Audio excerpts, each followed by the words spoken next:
يا شفيع المظلومين وعلى آلك وأصحابك يا سيدي يا رحمة للعالمين. حمد و ثنا و درود و سلام کے بعد سورہ آل عمران آیت نمبر 152 ابتدائی حصہ کا ترجمہ و تفسیر عرض کیا تھا، وہیں سے سلسلے کو آگے بڑھاتے ہیں۔ جنگ احد میں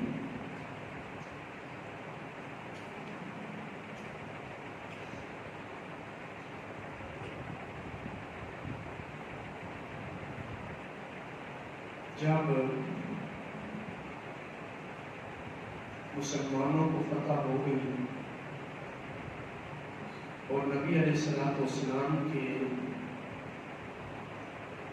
حکم کی رعایت نہ کرتے ہوئے کچھ مجاہدین نے مورچہ چھوڑ دیا اور مال غنیمت جمع کرنے لگے۔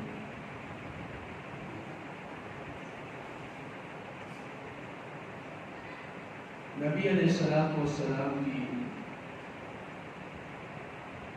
نافرمانی کے مرتکب ہوئے، پیچھے سے دشمن نے دوبارہ حملہ کر دیا اور مسلمانوں کو بہت بڑا نقصان اٹھانا پڑا۔ 70 صحابہ شہید ہو گئے، جن میں حضرت امیر حمزہ رضی اللہ تعالیٰ عنہ، جن کے بارے میں حضور نے فرمایا کہ 7ویں آسمان کے اوپر یہ لکھا ہے، حمزہ بن عبد المطلب اسد اللہ و اسد رسولہ، کہ حمزہ عبد المطلب کا بیٹا یہ اللہ کا شیر ہے اور اس کے رسول کا شیر ہے۔ اسد اللہ ہے، اسد الرسول ہے۔ وہ حضرت امیر حمزہ شہید ہو گئے۔ تو اس وقت کچھ صحابہ آپس میں ایک دوسرے کو کہنے لگے، آپس میں یہ بات کرنے لگے کہ نبی علیہ الصلوۃ والسلام نے تو ہمیں یہ کہا تھا کہ اللہ کی مدد آئے گی، اللہ کی مدد آئے گی، تو بظاہر تو مدد نظر نہیں آ رہی، بظاہر ہمیں شکست ہو رہی ہے۔ 70 صحابہ شہید ہو چکے، حضرت امیر حمزہ شہید ہو چکے، اور رسول اللہ صلی اللہ علیہ وسلم کے شہید ہونے کی افواہ پھیل چکی۔ تو ان صحابہ جنہوں نے یہ کہا کہ رسول اللہ نے تو وعدہ کیا تھا کہ اللہ کی مدد آئے گی، وہ مدد کہاں ہے، ان کی اس بات پر یہ آیت نازل ہوئی، وَلَقَدْ صَدَقَكُمُ اللَّهُ وَعْدَهُ۔ اللہ رب العزت نے فرمایا کہ اللہ نے تو اپنا وعدہ سچ کر دکھایا تمہیں۔ تم پوچھ رہے ہو کہ مدد نہیں آئی اللہ کی، اللہ نے ہمارا ساتھ نہیں دیا۔ وَلَقَدْ صَدَقَكُمُ اللَّهُ وَعْدَهُ۔ ذرا پیچھے دیکھو، بدر میں ہم نے تمہیں کس طرح فتح دی تھی، کیسے ہم نے فرشتے بھیجے تھے، ہم نے تو اپنا وعدہ سچا کر دکھایا۔ ذرا 1 گھنٹہ پہلے کے حالات کا جائزہ لو کہ کس طرح ہم نے تمہیں فتح دی ہوئی تھی، اپنا وعدہ ہم نے سچا کیا ہوا تھا۔ لَقَدْ صَدَقَكُمُ اللَّهُ وَعْدَهُ إِذْ تَحُسُّونَهُم بِإِذْنِهِ، کہ ابھی تو تم کافروں کو قتل کر رہے تھے، انہیں دبا رہے تھے، انہیں مار رہے تھے، انہیں بھگا رہے تھے اللہ کے حکم سے۔ حَتَّى إِذَا فَشِلْتُمْ، حتیٰ کہ تم نے پسپائی دکھائی، تم نے پسپائی دکھائی، وَتَنَازَعْتُمْ فِي الْأَمْرِ، اور اللہ رسول کے حکم کے بارے میں آپس میں جھگڑنے لگ پڑے۔ اللہ اور اس کے رسول نے حکم دیا اور تم نے تنازع کھڑا کر دیا. وَعَصَيْتُم مِّن بَعْدِ مَا أَرَاكُم مَّا تُحِبُّونَ, اور تم نے نافرمانی کی. تم نے نافرمانی کی کہ رسول نے کہا تھا مورچہ نہیں چھوڑنا, تم نے دوسرے حکم کے آنے سے پہلے مورچہ چھوڑ دیا, تو یہ نافرمانی کی ہے. مِن بَعْدِ مَا أَرَاكُم مَّا تُحِبُّونَ, تم بڑی محبت رکھتے ہو کہ اللہ کی مدد آئے, اللہ کی مدد پر تمہاری نظریں ہیں. اراکم, اللہ نے تو اپنی مدد تمہیں دکھا دی تھی, اسی لیے تو تم مال غنیمت اکٹھا کرنے گئے. تو اللہ نے تمہیں مدد اپنی دکھا دی, تو اللہ نے تمہارا سچا کر دیا. غلطی کہاں ہوئی, وہ تم سے ہوئی ہے. اور وہ کیا ہوئی؟ عصائی تم نے نافرمانی کی, اور اس نافرمانی کی بنیاد کیا بنی؟ تنازعتم فی الامر, کہ تم نے اللہ رسول کے حکم پہ تنازع کھڑا کیا. رسول کا حکم تھا کہ تا حکم ثانی یہیں پر رہو, اور تم نے کہا جنگ ختم ہو گئی لہذا مال غنیمت اکٹھا کرو. حکم رسول کا انتظار کیے بغیر تم جو یہاں سے نیچے ہوتے, یہ تم نے نافرمانی کی. اور تم نے اپنی عقل کا گھوڑا دوڑایا. اللہ رسول کا حکم آ جائے تو پھر مسلمان کو اس کا پابند ہو جانا چاہیے. پھر چونکہ چنانچہ اگر مگر کا کوئی واسطہ نہیں, اس کی کوئی گنجائش نہیں. چونکہ میرے بیٹے کی شادی ہے لہذا جو وہ کریں گے ٹھیک ہے. اب شریعت موقوف ہو گئی. حضرت سیدنا امام حسن بصری فرماتے ہیں کہ رسول اللہ صلی اللہ علیہ وآلہ وسلم عین میدان جہاد میں تلواریں چل رہی ہیں اور تلواروں کے صاحب جنت ہیں. رسول اللہ رحمت للعالمین خود موجود ہیں. ابو بکر عمر اور عثمان و حیدر مولا علی بھی موجود ہیں. اس کے باوجود کتنی سی بات تھی, ذرا سی بات پر اتنا بڑا اللہ رب العزت کا قہر اور غضب نازل ہوا صحابہ پر. چھوٹی سی معمولی سی غلطی کہ جس غلطی کو اس کے بعد اللہ نے معافی کر دیا. تو امام حسن بصری فرماتے ہیں وہ اتنے اعلیٰ درجے کے لوگ معمولی سی بعض افراد کی غلطی سے اللہ کی پکڑ میں آ گئے. حضرت حمزہ بھی شہید ہو گئے. رسول اللہ صلی اللہ علیہ وآلہ وسلم کی رباعیات ٹوٹ گئی. رباعیات سامنے کے دانتوں کو کہا جاتا ہے, جو بالکل سامنے تھے انہیں سنایا کہا جاتا ہے. دو دانت جو سامنے انہیں سنایا اوپر اور نیچے, اور ان کے ساتھ جو دانت ہیں انہیں رباعیات کہا جاتا ہے. تو یہ دانت رسول اللہ صلی اللہ علیہ وسلم کے ان کو زخم لگا اور کچھ دانتوں کا حصہ ٹوٹ گیا. وَشُجَّ فِي وَجْهِهِ, رسول اللہ صلی اللہ علیہ وسلم کی چہرہ مبارک پر وار ہوا اور زخم آیا. قال اللہ قد عفوت عنکم اذ عصیتمونی. امام حسن بصری کہتے ہیں یہ اتنا بڑا اللہ کا غضب کہاں نازل ہو رہا ہے؟ ان پر جو اللہ کی راہ میں ہیں, فی سبیل اللہ, جہاد کر رہے ہیں. اور کس سے کر رہے ہیں؟ یقاتلون اعداء اللہ, اللہ کے دشمنوں کے ساتھ جنگ کر رہے ہیں.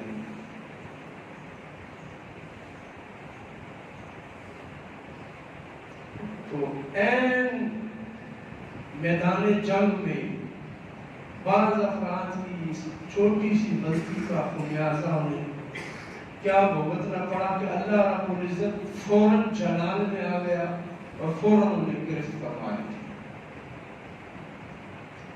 ما ترکو حتی غمو بہذا الغم، اللہ رب العزت نے بھی پھر انہیں مہلت نہ دی، اسی جگہ پکڑ کر فرماتے ہیں فَأَفْسَقُ الْفَاسِقِينَ الْيَوْمِ، آج کے دن جو سب سے بڑا گناہ گار ہے، جو سب سے بڑا پاپی ہے، جو سب سے بڑا لٹیرا ہے، يَتَجَرَّعُ عَلَى كُلِّ كَبِيرَةٍ، ہر کبیرہ گناہ کرنے پر بڑی دلیری دکھاتا ہے، دلیر بنا پھرتا ہے، وَيَرْكَبُ كُلَّ دَاعِيَةٍ، ہر عیب پر وہ سوار ہوتا ہے، وَيَسْحَبُ عَلَيْهَا ثِيَابَهُ، اور اپنا لباس اس پر میلا کر رہا ہے، وَيَزْعَمُ أَنْ لَا بَأْسَ بِهِ، اور یہ سوچتا ہے کہ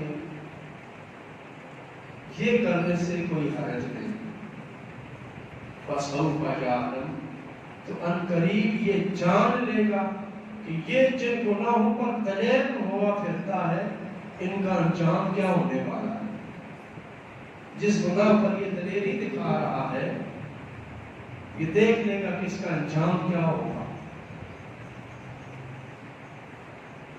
تو آج دیکھیں، پرکھیں اپنے آپ کو، امام حسن بصری روتے تھے اور فرماتے تھے کہ صحابہ کرام رضوان اللہ تعالی علیہم اجمعین کی آزمائش اتنی معمولی سی بات پر آ گئی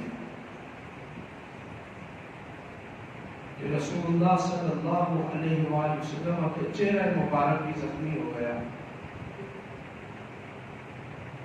صحابہ شہید ہو گئے، اتنی بڑی آزمائش آ گئی، تو پھر آج جو گناہوں میں مبتلا ان کا کیا حشر و حال ہوگا، ان پر کیا آزمائش اور گرفت اللہ کی طرف سے آئے گی۔ اس لیے اس بات پر خوش نہ ہو جاؤ کہ میں نے گناہ کیا تو اس کا کسی کو پتہ بھی نہیں چلا اور اس کا مجھے کوئی نقصان بھی نہیں ہوا۔ کہتے ہیں کہ گناہ ہو جائے اور فوراً پکڑ آ جائے، فوراً کوئی مصیبت آ جائے تو اللہ کا شکر ادا کرو کہ اللہ نے فوراً اس پر پکڑ کر لی ہے، فوراً تمہیں آزمائش میں مبتلا کر کے اس آزمائش کو تمہارے گناہ کا کفارہ بنا دیا۔ گناہ کے بعد کوئی مصیبت آ جائے تو سمجھو کہ اللہ نے رحمت فرما دی، اور اگر ڈھیل دے دے تو سمجھ لو کہ اللہ نے مجھے عذاب میں گرفتار کر دیا۔ اب چھوٹی موٹی آزمائش نہیں ہوگی، بہت بڑی آفت آنے والی ہے۔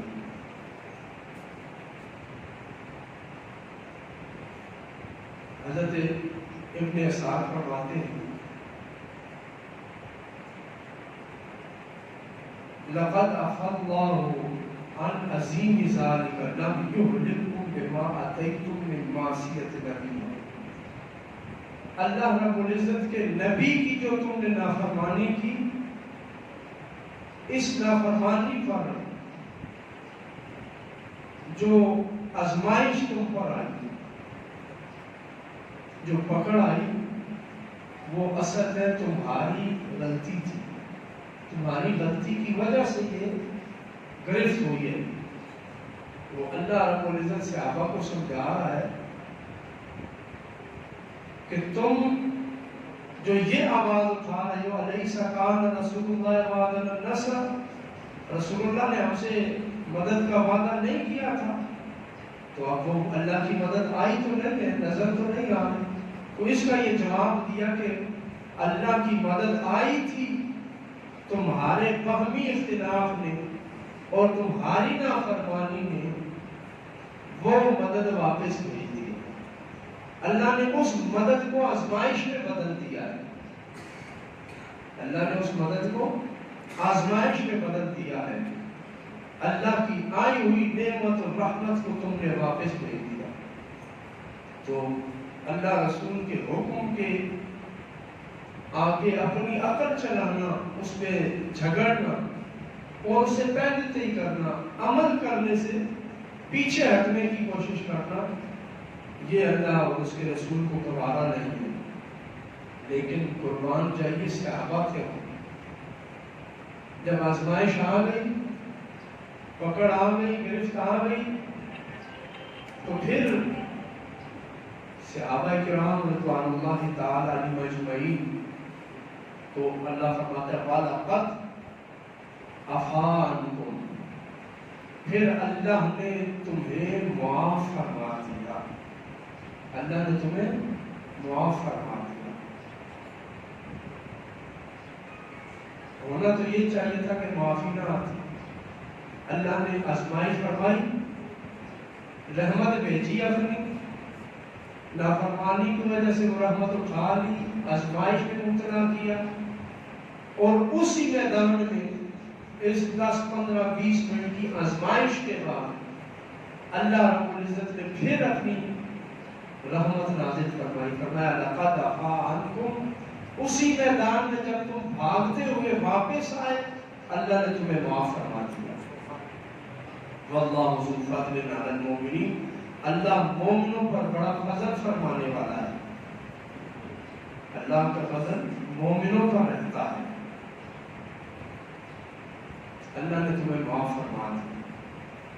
قربان جائیے صحابہ کی اس خطا پر کہ رب نے معافی کا اعلان کر دیا، وہ خطا جس پر بندہ ندامت کا اظہار کرے، روئے گڑگڑائے اور اللہ سے معافی مانگ لے اور رب معاف کر دے، تو وہ خطا دراصل نامہ اعمال میں نیکی بن جاتی ہے۔ تو صحابہ کرام کی معافی کا اعلان اللہ نے فرما دیا، میدان احد میں ہی فرما دیا، لقد عفا عنکم، چلو معاف کر دیا تمہیں، واللہ ذو فضل علی المؤمنین، اللہ فضل فرمانے والا ہے مومنوں پر۔ قربان جائیے این اسی میدان احد میں رب کی ناراضگی بھی نازل ہوئی، اور پھر رب کی طرف سے معافی کا بھی اعلان ہو گیا، معافی کے بعد رب کی طرف سے فضل کا بھی اعلان ہو گیا کہ اے مومنو تم پر رب بڑا فضل کرنے والا ہے۔ اذ تسعدون ولا تلقون علی احد، کس وقت تمہیں معاف کیا کہ تم دوڑے جا رہے تھے، جب صحابہ تلے سے نیچے اترے، مال غنیمت اکٹھا کرنے لگے، پیچھے سے دشمن نے حملہ کر دیا، اب کیا ہوا؟ یہ اپنی پوزیشن نہ سنبھال سکے، تلواریں پھینک دی تھی، نیزے پھینک دیے تھے، توجہ دوسری طرف تھی، دشمن نے اچانک حملہ کر دیا، سنبھل نہ سکے تو کچھ صحابہ بھاگ کھڑے ہوئے، جو بھاگے تو بعض اور صحابہ بھی ان کے پیچھے بھاگ کھڑے ہوئے، مجاہدین نے کہا اس طرف جا کے جمع ہوتے، جب بھاگ رہے تھے اللہ فرماتا اس کو سے دور، جب تم چڑھ رہے تھے پہاڑی کی طرف، وَلَا تَلْقُونَ عَلَىٰ أَحَدٍ، اور تم پچھلوں کی طرف مڑ کے دیکھ بھی نہیں رہے تھے کہ ان کا کیا حشر ہو رہا ہے، 70 شہید ہو گئے، وَالرَّسُولُ يَدْعُوكُمْ فِي أُخْرَاكُمْ، اور جو پیچھے لشکر تھا اس میں میرا رسول بھی موجود تھا، يَدْعُوكُمْ، وہ تمہیں بلا رہا تھا، میرا رسول تمہیں پکار رہا تھا اور تم بھاگ رہے تھے، اور رسول کیا کہہ رہا تھا؟ الیہ عباد اللہ، الیہ عباد اللہ،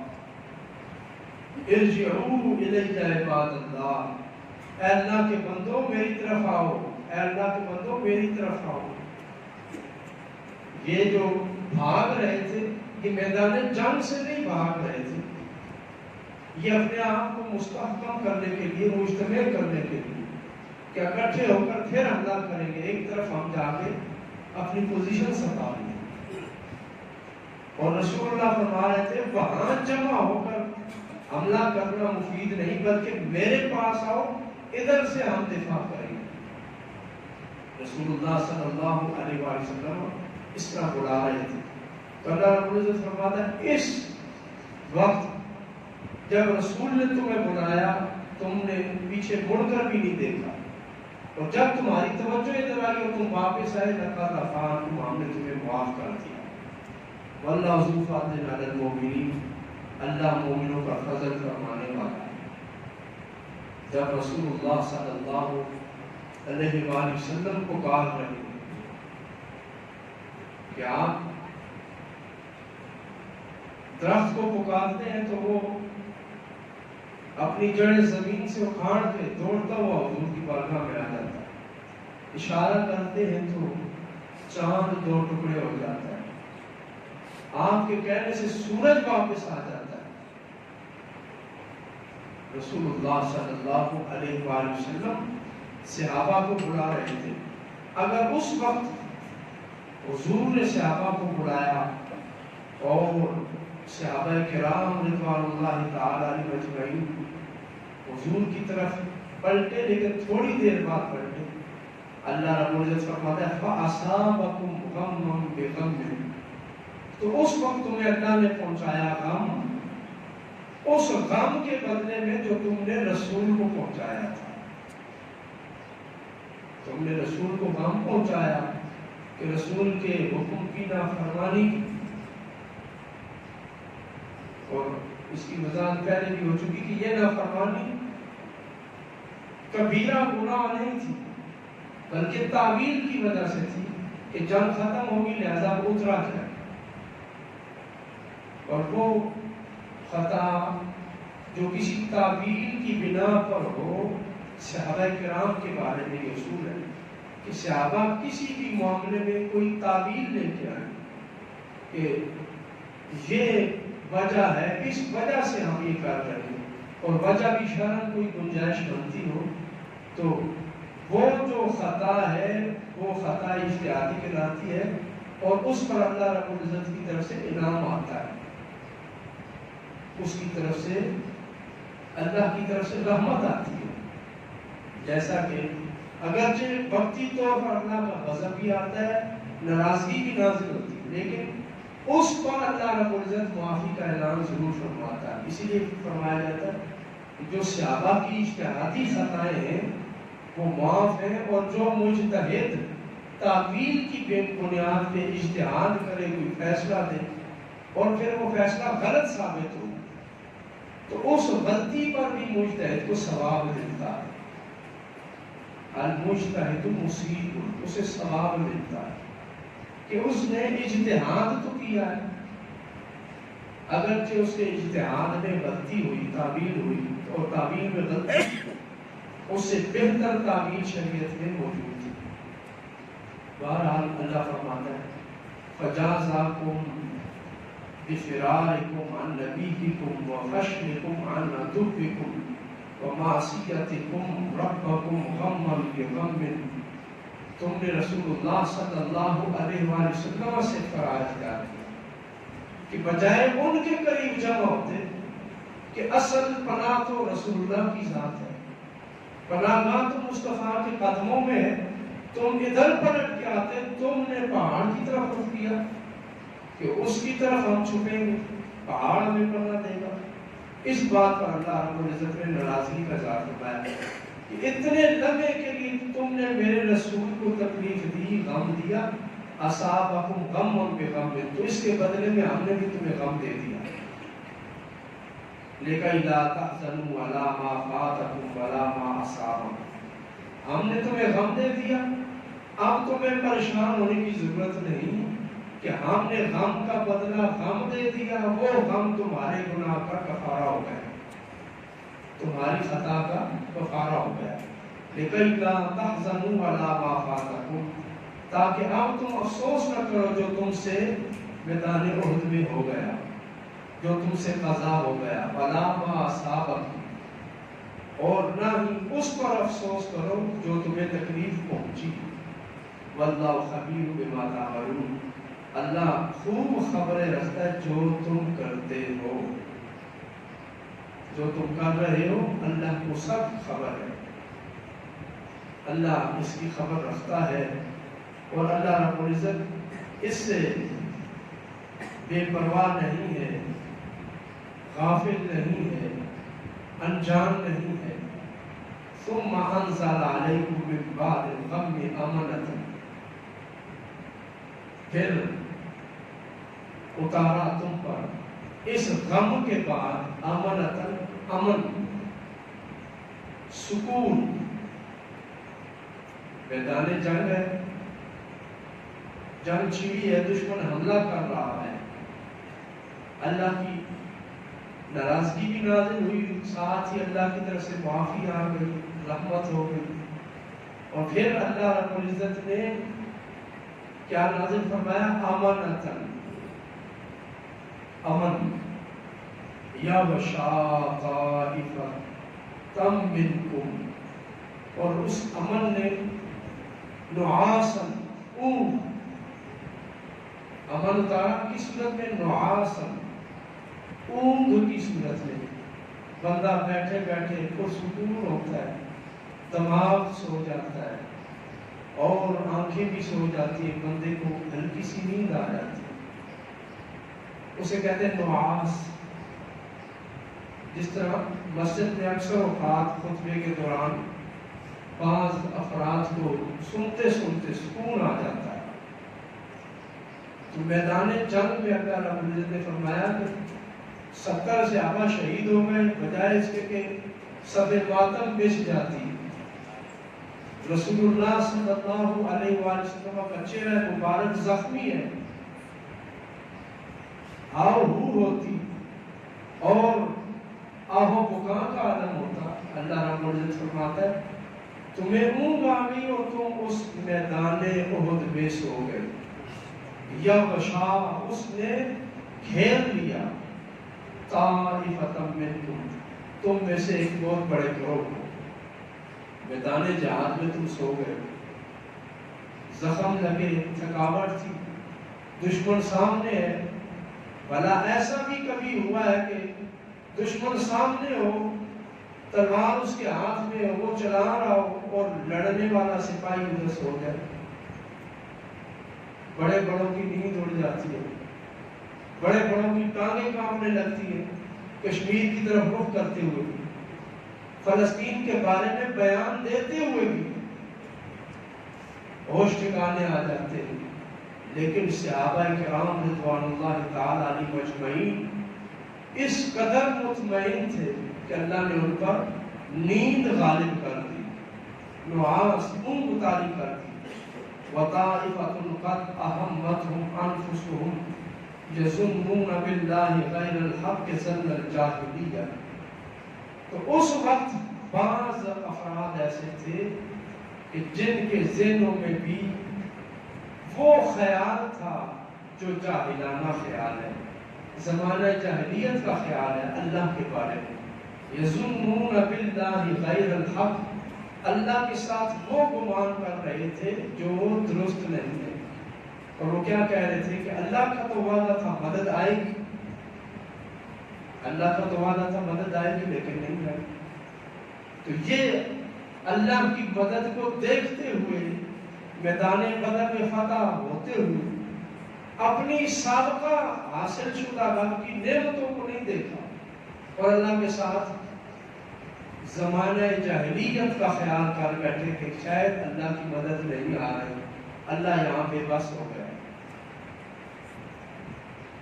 تو فرمایا یظنون باللہ غیر الحق ظن الجاہلیہ، اللہ کے ساتھ گمان کر رہے تھے وہ گمان جو درست نہیں، حق نہیں ہے، اور کہہ رہے تھے یقولون هل لنا من الامر من شیء، کیا ہم کچھ کر سکتے ہیں؟ هل لنا من الامر من شیء، ہم کچھ کر سکتے ہیں؟ جیسا کہ ہم بھی آج کہہ رہے ہیں فلسطین کو لوٹتا ہوا دیکھ، جیسے دوسرے ملکوں نے مذمت کی، ہم نے بھی زبانی مذمت کر دی، ہم تو کچھ نہیں کر سکتے۔ یہی بات میدان احد میں ہوئی، هل لنا من الامر من شیء۔ اللہ رب العزت فرماتا ہے یہ جاہلوں کا گمان ہے۔ یہ کس کا گمان ہے؟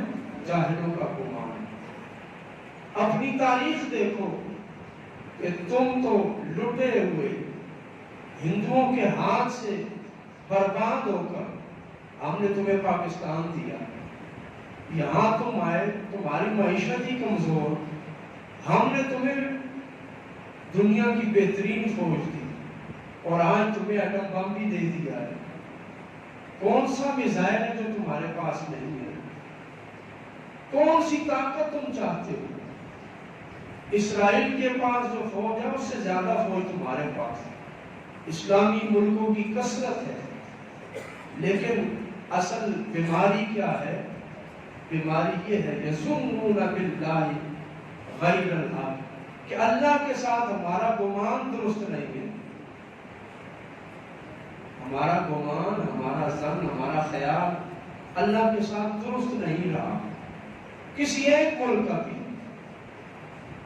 علامہ اقبال نے جب 1946-45 میں اسرائیل کا مسئلہ کھڑا ہوا تھا تو اقبال نے کہا تھا کہ یہ اہل عرب تو کر چکے بیعت یزید کی، کہ یہ جو عربی ہیں انہوں نے فلسطین یہودیوں کے حوالے کر کے یزید کی بیعت کر لی ہے، اور اگر اب اس مسئلے کو کوئی سلجھا سکتا ہے تو وہ ایشیا کا مسلمان ہے۔ وہی ہوا کہ سعودی حکومت نے اسرائیل کو لکھ کے دے دیا کہ ہمارا اس بات اس سے کوئی تعلق نہیں۔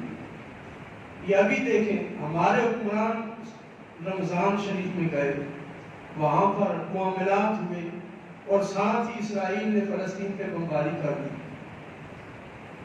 یہ کیا ہو رہا ہے؟ ادھر ہمارا کشمیر لوٹ رہا ہے، ادھر فلسطین لوٹ رہا ہے، اور حکومت کس کی ہے؟ جن پہ ہمیں ناز تھا کہ ترکی اٹھے گا، ترکی نے بھی اپنے تجارتی معاہدے کر رکھے اسرائیل کے ساتھ۔ دنیا میں اس وقت کوئی ایسی طاقت نہیں جو مسلمانوں کے مسائل کو، بالخصوص مسلمانوں کے مذہبی اور سیاسی مسائل، علامہ اقبال نے کہا تھا کہ پاکستان کے لیے فلسطین کا مسئلہ ایک بہت بڑا چیلنج ہے، کہ یہ مسئلہ بیک وقت مذہبی بھی ہے اور سیاسی بھی ہے۔ مذہبی اعتبار سے یہ ہمارا امتحان ہے اور سیاسی اعتبار سے پوری دنیا کے مسلمانوں کا امتحان ہے، اور یہ ہماری حمیت اور غیرت کا امتحان ہے کہ ہم میں دینی حمیت اور اسلامی غیرت کتنی ہے۔ علامہ اقبال نے بڑے مختصر الفاظ میں، اسی طرح قائد اعظم نے کہا تھا کہ اسرائیل ایک ناجائز اولاد ہے۔ قائد اعظم کی یہ الفاظ ہے، اسرائیل حرامی بچہ ہے اور ہم اس کی کبھی بھی حمایت نہیں کر سکتے۔ اس سے سخت الفاظ ہو نہیں سکتے جو محمد علی جناح نے اس وقت کہے تھے۔ اور آج ہم کس موقع پر کھڑے ہیں؟ ہمارا خیال کیا ہو چکا ہے؟ یظنون باللہ غیر الحق ظن الجاہلیہ، کہ جاہلیت کا عقیدہ اور تصور ہمارے ذہنوں میں پکا ہو گیا۔ جو زمانہ جاہلیت میں عقیدہ تھا کفار مکہ کا، جو وہ باتیں کرتے تھے اللہ کے بارے میں کہ ہمیں یہ بت جو ہے یہ بچائیں گے، یہ دنیا کا اسباب ہمیں بچائے گا۔ زمانہ جاہلیت میں لوگ کیا کرتے تھے کہ ان کی نظر صرف اور صرف اسباب پہ ہوتی تھی، کہ دولت لینی ہے، چاہے غریب کی ہے چاہے امیر کی ہے، ڈاکے سے آئے یا حلال طریقے سے آئے، دولت ہتھیانی ہے، پانی ہے تو اس پہ قبضہ کرنا ہے، کسی کی بھیڑ بکری ہے تو اس پہ قبضہ کرنا ہے، کسی کے غلام ہے تو انہیں غلام بنانا ہے۔ صرف نظر اسباب پر تھی اور مسبب الاسباب اللہ کو بھول بیٹھے تھے۔ رسول اللہ صلی اللہ علیہ وآلہ وسلم نے آ کر اس عقیدے کو توڑا اور یہ نظریہ دیا کہ اللہ کی ذات پر بھروسہ کر کے نکلو، اللہ کی مدد آئے گی، اللہ کی مدد آئے گی۔ تو صحابہ نے جب میدان احد میں یہ سوال اٹھایا کہ رسول نے تو وعدہ کیا تھا مدد آئے گی، اب نہیں آئی، تو اللہ رب العزت نے اس کا جواب دیا کہ تم پر یہ جو اللہ کی مدد نہیں آ رہی، دراصل تمہارا عقیدہ فاسد ہے، تمہارے نظریات بدل گئے، تمہارا اللہ کے بارے میں خیال بدل گیا ہے، تم اللہ رب العزت کے ساتھ وہ گمان کر رہے ہو جو درست نہیں ہے. ظن الجاہلیہ، یہ جاہلیت کا خیال ہے کہ اللہ تمہاری مدد نہیں کر رہا. اللہ نے تمہاری مدد بدر میں کی ہے. تم گنتی کے چند افراد تھے اور ادھر کفار مکہ پورے کر و فر کے ساتھ آئے تھے. تو تم ذرا اپنا ماضی کو دیکھو، ماضی دیکھ کر بات کرو کہ ہم نے تمہاری مدد کی ہے یا نہیں کی. اسی طرح یہ آیات آج ہمارے لیے بھی ایک سبق ہے کہ ہم بھی اپنا ماضی دیکھیں کہ اللہ نے ہماری مدد کی ہے یا نہیں کی. آج دنیا کی نظریں پاکستان پر کیوں ہیں؟ تمام اسلامی ممالک کہتے ہیں جی ہمیں پاکستان سے امید ہے. آپ چلے جائیں وہاں پر مکہ مکرمہ میں، مدینہ منورہ میں، دیگر اسلامی ممالک کے جو لوگ آتے ہیں ان سے بات کریں، اپنا تعارف کروائیں، تو وہ بڑی عقیدت اور احترام کے ساتھ پاکستانیوں کو دیکھتے ہیں. اس لیے کہ پاکستان اسلام کا قلعہ ہے، اسلام کے نام پر بنا ہے، اور ہمیشہ پاکستانیوں نے پوری دنیا کے مسلمانوں کا ساتھ دیا ہے. علامہ اقبال کا اجازت، اس سے پہلے تحریک خلافت اور جتنی بھی تحریکیں چلی، دنیا کے مسلمانوں کا ایک نظریہ اور عقیدہ پاکستانی مسلمانوں کے بارے میں منفرد ہے. اور اگر ہم بھی یہ کہیں گے کہ ہم ان کو طبی امداد دے رہے ہیں، تو یہ امداد، طبی امداد تو اسرائیل بھی فلسطین میں دے رہا ہے. طبی امداد تو امریکہ اور یورپ بھی بھیج رہے ہیں. ہم تمہاری ہڈیاں توڑتے ہوئے دیکھ رہے ہیں دشمن کو. تم توڑواؤ ہڈیاں، ہم یہاں سے پٹی بھیج دیں گے تمہیں لگانے کے لیے. تو یہ جاہلیت کا گمان ہے کہ اپنے بھائی کو مرتا ہوا دیکھتے رہنا، ٹھیک ہے اس کو مارو، اس کو میں ہاسپٹل لے جاؤں گا، اس کے علاج میں کروا دوں. یہاں طبی امداد کی ضرورت نہیں ہے، بلکہ عسکری امداد کی ضرورت ہے. جیسا مصر نے کہا کہ میں اپنا لشکر بھیج رہا ہوں فلسطینی مجاہدوں کی امداد کے لیے، اور اب اگر میرے کسی فوجی پر کوئی آفت آئی، کوئی نقصان ہوا، کوئی زخمی ہوا، تو وہ مصر پر حملہ شمار ہوگا. کم از کم ایسے جرأت مندانہ بیانوں کی ضرورت ہے. مالک کائنات ہمیں غیرت عطا فرمائے. جس طرح علامہ اقبال نے کہا تھا کہ یہ ہماری غیرت کا امتحان ہے، اور یہ مسئلہ مذہبی بھی ہے اور فلسطین کا مسئلہ سیاسی بھی ہے. اب ہم آج احتجاج کرنے جا رہے ہیں. احتجاج جہاں کرنا تھا وہاں سے تو ہم واپس آ گئے. جہاں پہ ہم نے آواز اٹھانی تھی، جہاں جا کے پیغام دینا تھا، وہاں سے تو ہم واپس آ گئے. اب بات یہ ہے کہ ہمیں اپنا نظریہ اللہ کی ذات کے ساتھ مستحکم کرنا ہوگا. محض باہر نکل کر دھوپ پہ کھڑا ہو جانا، تصویریں بنوا لینا اور اپنی جھوٹی تعریفیں کروانے سے کام نہیں ہوگا. کشمیر اور فلسطین کا مسئلہ تب حل ہوگا جب ہم اللہ کے ساتھ اپنا تعلق بنائیں گے، جب اللہ کے ساتھ ہمارا عقیدہ اور نظریہ درست ہوگا. جس کی طرف فرمایا یظنون باللہ غیر الحق ظن الجاہلیہ یقولون هل لنا من الامر من شیء، کیا ہمارے قبضے میں کچھ ہے، ہم کچھ کر سکتے ہیں؟ تو اللہ نے فرمایا ان الامر کلہ للہ، ساری حکومت اللہ کے ہاتھ میں، سب کچھ اللہ کے ہاتھ میں. اگر آج اسرائیل فلسطین کو مار رہا ہے تو یہ بھی اللہ کے ہاتھ میں ہے،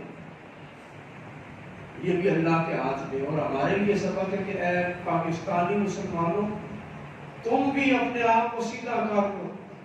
کہیں ایسا نہ ہو کہ تمہارا وزیر اعظم، جس طرح آج فلسطین کا وزیر اعظم، ان کے سفیر دنیا میں ملاقاتیں کر رہے، خوشی ہنسی سب کے ساتھ، کبھی ایک ملک کے ساتھ، کبھی دوسرے ملکوں کے ساتھ، اور وہاں کی حماس تنظیم لڑ رہی ہے، ایک غیر سرکاری تنظیم لڑ رہی ہے فلسطین کے لیے، اور ہم ان کے حق میں اٹھ رہے ہیں. تو کہیں ایسا نہ ہو کہ ان عہدوں پر فلسطینیوں کی طرح یہودی قابض ہو جائیں اور پھر یہاں کی پرائیویٹ تنظیمیں اٹھ کر جہاد کر رہی ہوں اور مار رہی ہوں. اور ایسا وقت قریب آ چکا ہے کہ پاکستان کے اندر بھی مین جو مرکزی ہوتے ہیں مناصب ہیں وہ ایسے ہاتھوں میں جا رہے ہیں جن کا عقیدہ یہودیت سے ملتا ہے، جن کی دوستیاں یہودیوں سے ہیں، جن کی رشتہ داریاں یہودیوں سے ہیں، جن کے بچے یہودی ہیں، وہ لوگ ہمارے حکمران بن رہے ہیں۔ تو سوچنا ہوگا کہ اگر آج ہم سستی کریں گے، اللہ کے ساتھ اپنا تعلق نہیں بنائیں گے، قرآن کے ساتھ تعلق نہیں قائم کریں گے، اور رسول اللہ کے ساتھ تعلق قائم نہیں کریں گے، اور آج ہم ان عہدوں پر اللہ رسول کے غلام نہیں بٹھائیں گے، تو کل یہی آفت ہمارے اوپر آئے گی، یہی عذاب الہی ہمارے اوپر آئے گا۔ مالک کائنات ہمیں میدان احد و بدر کے صحابہ جیسا جذبہ عطا فرمائے، اور فلسطینی مسلمانوں، کشمیر کے مسلمانوں، اور خود پاکستان کے مسلمانوں کے حق میں آواز اٹھانے کی توفیق عطا فرمائے۔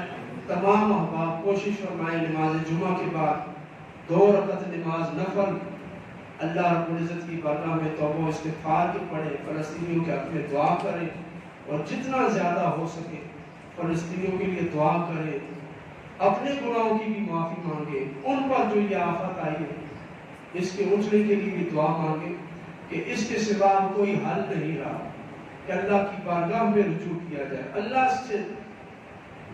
اللہ کی ذات پر توکل کیا جائے، اور اللہ پر توکل کی جائے کہ وہی اس مسئلے کا حل نکالے۔ نبی علیہ السلام نے فرمایا میری امت کا ایک گروہ قیامت تک حق پر قائم رہے گا، ظاہرین علی الحق قاہرین علی الاعداء، دشمنوں پر وہ ہمیشہ قہر ڈھاتا رہے گا۔ صحابہ نے پوچھا یا رسول اللہ صلی اللہ علیہ وسلم یہ گروہ این ہم، کہاں کے رہنے والے ہوں گے، یہ لوگ کہاں کے رہنے والے ہوں گے؟ حضور نے فرمایا ہم اکناف بیت المقدس، وہ لشکر جو قیامت تک حق پہ قائم رہے گا وہ بیت المقدس کے مسلمانوں کا۔ نبی علیہ السلام نے بیت المقدس فلسطین والوں کو اتنی عظیم بشارت دی کہ وہ قیامت تک رہیں گے، حق پر قائم رہیں گے، اور دشمن کی آنکھ کا کانٹا بن کے رہیں گے۔ قاہرین علی الاعداء، مالک کائنات اس لشکر کو اٹھائے، فتح نصیب ہو، اور ہمیں اپنے گناہوں پر شرمندگی اور توبہ نصیب ہو۔ وآخر دعوانا